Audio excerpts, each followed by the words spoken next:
I have a feeling I'm going to be a nuisance in this video. I'm going to be screaming a lot, but I will try my best to keep it down. Guys, I visited the most breathtaking place in Nigeria.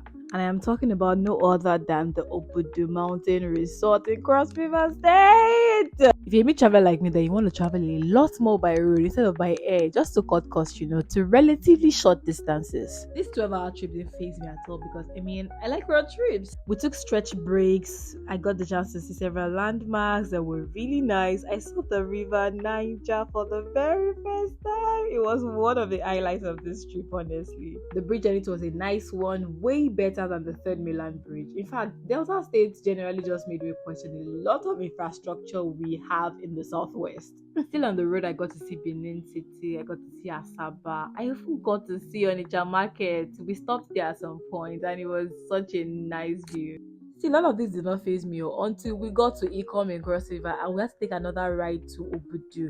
It was the longest ride of my life. Guys, have you ever seen 4 people sit in the front of a car before? I saw it for the first time and it was such a sight. I forgot to mention that I made a couple of friends in the bus. Some of them were Cameroonians trying to cross the border, and one was a worker at Obudu Mountain Resort. Blessed am I, right?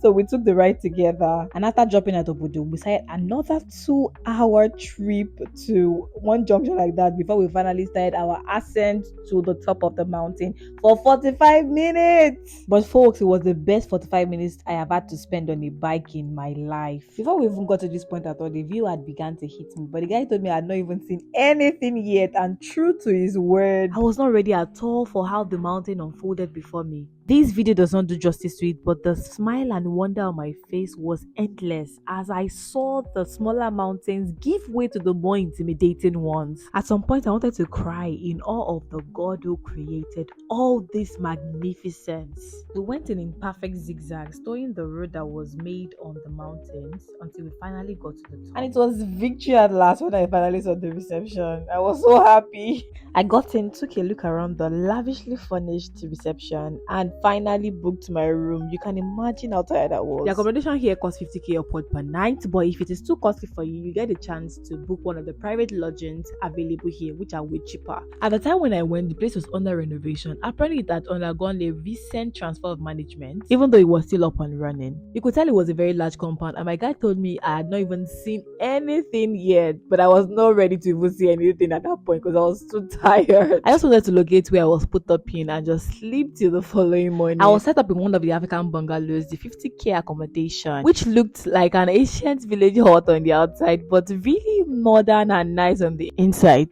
The inside of this accommodation was quite comfy and cozy. I didn't expect the large expanse actually. And my room had a nice, beautiful view. One shocker for me in this room was instead of having an AC in the room, guys, I had a heater. When was the last time you saw a heater inside an hotel room in Nigeria? The reason wasn't actually far-fetched. This mountain was cold. I had to wear a sweater everywhere after that. The following morning, bright rested me tried to take a prayer walk, but I ended up getting very distracted by the view. I mean, look at that, guys. Look at that beauty. So I ended up doing a talk show instead. I went back to my room, took a quick bath, and started my tour for the day.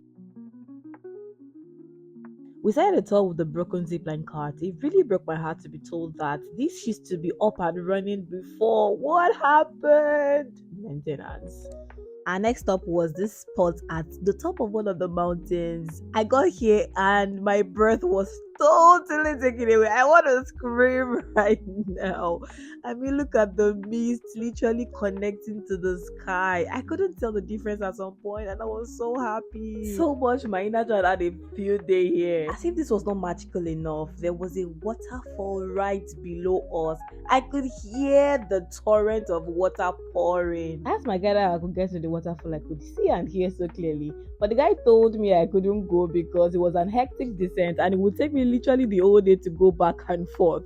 So I had to be satisfied just hearing it and seeing it alone from afar. In compensation, we soon went to see a nice small waterfall which was easier to reach, called the Grotto. This was another beautiful view where the water cascaded down the rock and went on to form a riverbed.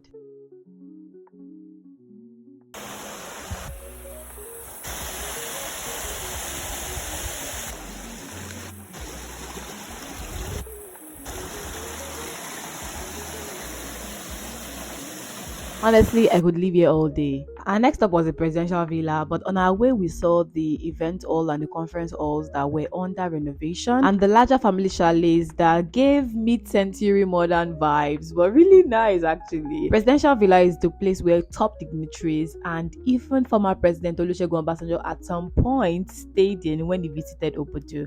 My guy told me that he was even shot at this same presidential villa, and I saw the little dents and cracks the bullets made on the bulletproof window. Right in front of this villa is again one of the best views ever. It is called the Angel View for a reason, right? If I was a dignitary myself, I would have liked to wake up to this $1 million view every morning without fail. And the breeze in this place can carry you away if you don't stand well.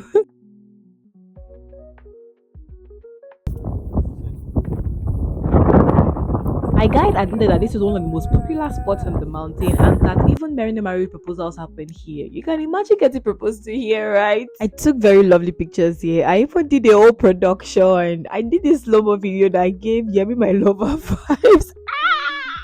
I completely enjoyed myself here and I almost forgot the time, but eventually I had to leave and go to this next beautiful location. It is called something road view. I really can't remember, but you're supposed to be able to see all the roads on the mountain from here, and I really could see a lot of them. I should have even been able to see the Cameroonian border from there, but I forgot to ask my guide about it, so I missed out on that. Once again, the view here was mad. The breeze could have carried you away, and I could see the sun move to different locations. It reminded me of Teletubbies, one of my childhood cartoons.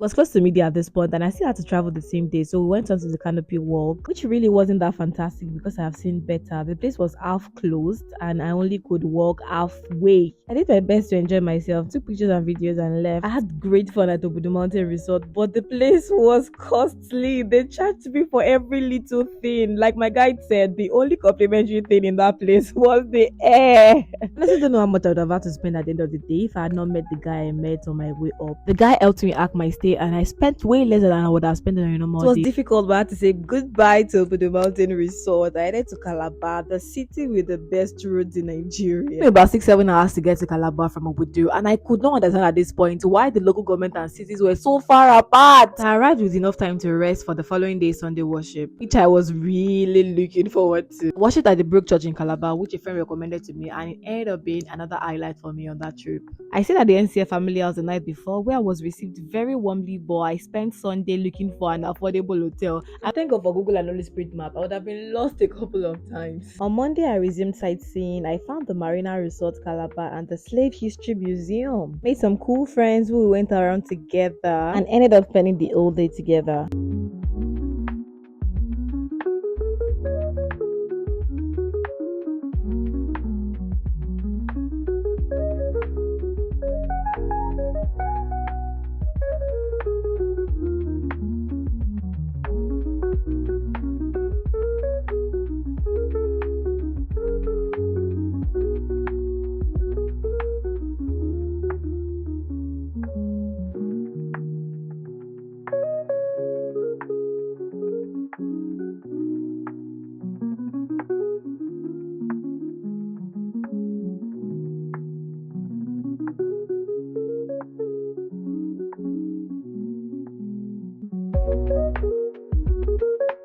This Slave History Museum was another fantastic highlight. We were taken around to see really lovely relics and nice buildings and old stuff.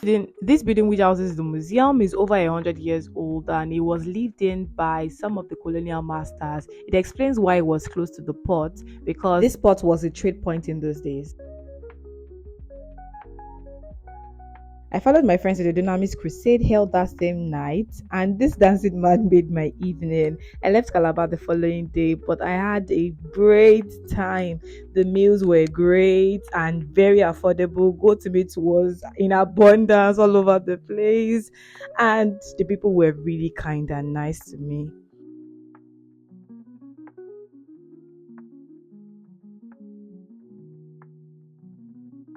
Tell me, would you be visiting Cross River State very soon?